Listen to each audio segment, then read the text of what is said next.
I used to think silence meant distance, or maybe disappointment, and it took me most of my life to realize how wrong I was.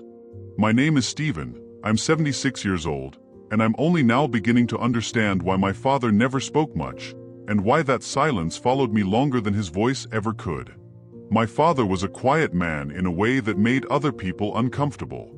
At least, that's how it felt when I was a boy. He wasn't stern, and he wasn't cold, but he rarely filled a room with words.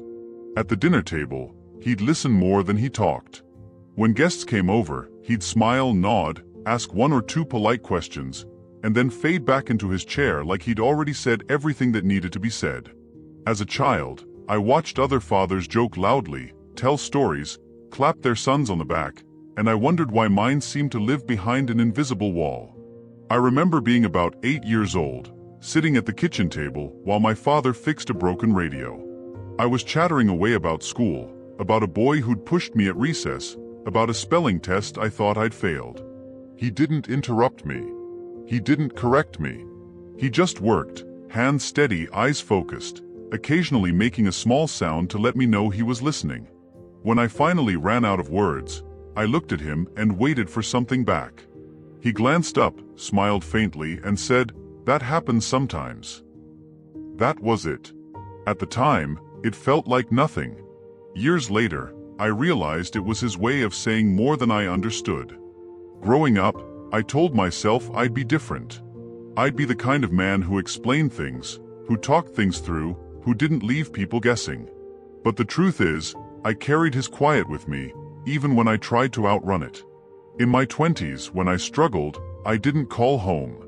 I assumed he wouldn't know what to say, or worse, that he wouldn't care enough to say anything at all. When my mother died, I stood beside him at the funeral, both of us stiff and unsure, and we exchanged only a few words that day. I mistook his silence for emotional distance, and I carried that belief like a quiet grievance. It wasn't until I became a father myself that things began to shift, though I didn't recognize it at the time.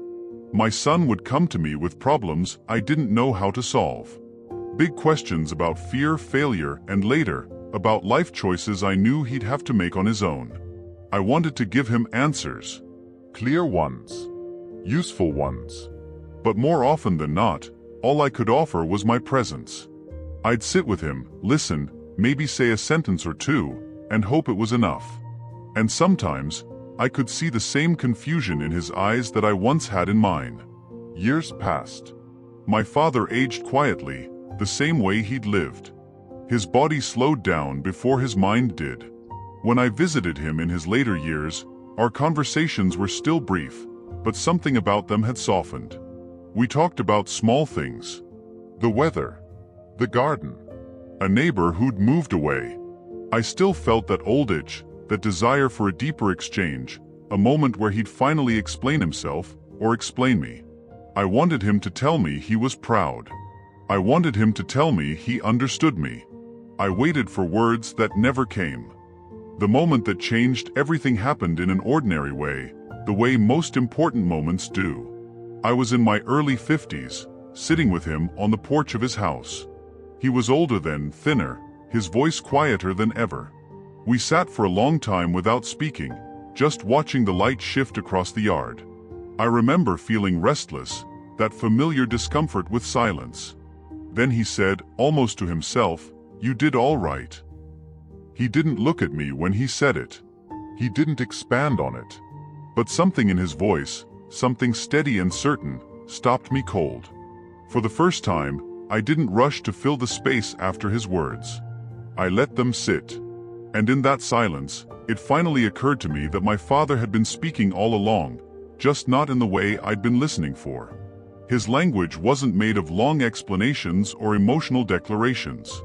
It was made of showing up, of fixing the radio, of sitting beside me when my world felt too big, of saying that happens sometimes, instead of pretending he had all the answers. After he passed, I found myself thinking about him more often, especially during quiet moments. I'd hear his voice in my head, not saying much, but being there. I began to understand that he came from a time and a life that didn't reward talk. He grew up learning that feelings were something you carried, not something you displayed. That love was proven through consistency, not conversation. He wasn't withholding himself from me. He was offering himself in the only way he knew how. Now, at 76, I can see how much of him lives in me. Not just the quiet, but the restraint. The careful way of choosing words. The belief that not everything needs to be explained to be felt. I think about all the years I spent wishing he'd been someone else, when the truth is, he was exactly who he was meant to be. And maybe I was too. If I could speak to him now, I don't think I'd ask him to say more.